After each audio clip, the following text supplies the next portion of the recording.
बिहार की सियासत में इस वक्त एक बंगले को लेकर जबरदस्त महाभारत छिड़ा हुआ है।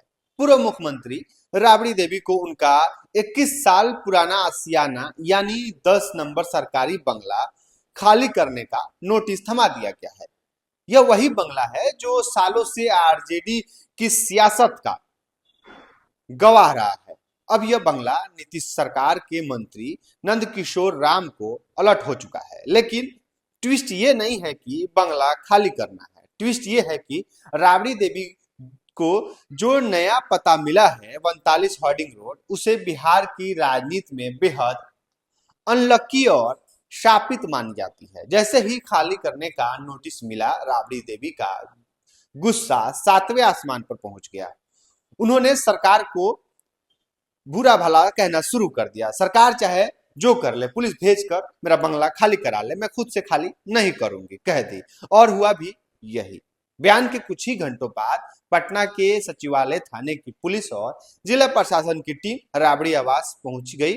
हालांकि प्रशासन ने फिलहाल नरमी दिखाई है और राबड़ी देवी को सम्मान पूर्वक 15 दिन का समय दिया है। अब सवाल उठता है कि राबड़ी देवी आखिर 39 हार्डिंग रोड वाले बंगले में क्यों नहीं जाना चाह रही हैं।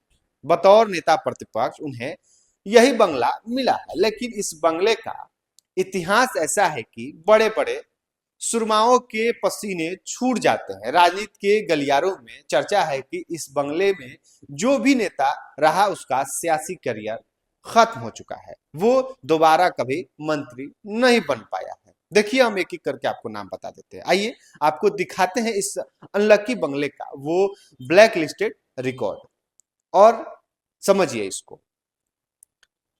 भूपेंद्र प्रसाद वर्मा आरजेडी के रहे हैं, दोबारा मंत्री पद कभी नसीब नहीं हो पाया, करियर ढांचा भी ढह गया। मदन मोहन झा कांग्रेस के रहे हैं, सरकार से बाहर हुए, फिर मंत्री कभी नहीं बन पाए।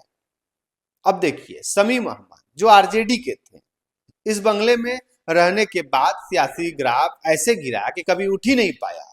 चंद्रमोहन राय बीजेपी के थे, बीजेपी के बड़े नेताओं में शामिल थे, लेकिन यह यहां आने के बाद दोबारा मंत्री नहीं बन पाए। विनोद नारायण झा बीजेपी के थे, मंत्री पद गया और फिर कभी कैबिनेट में वापसी नहीं हो पाया। रामसूरत राय बीजेपी के हैं, भारी विवादों में रहे और दोबारा मंत्री की कुर्सी नसीब नहीं हुआ।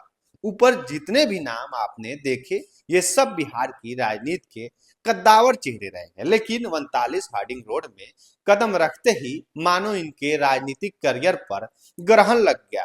यही वजह है कि राबड़ी देवी और उनका परिवार इस बंगले में शिफ्ट होने से कतरा रहे हैं। अब देखना यह है कि क्या राबड़ी देवी 15 दिनों के अंदर इस बंगले को खाली करेंगी या फिर बिहार की ये बंगला पॉलिटिक्स कोई नया मोड़ लेकर आएगा।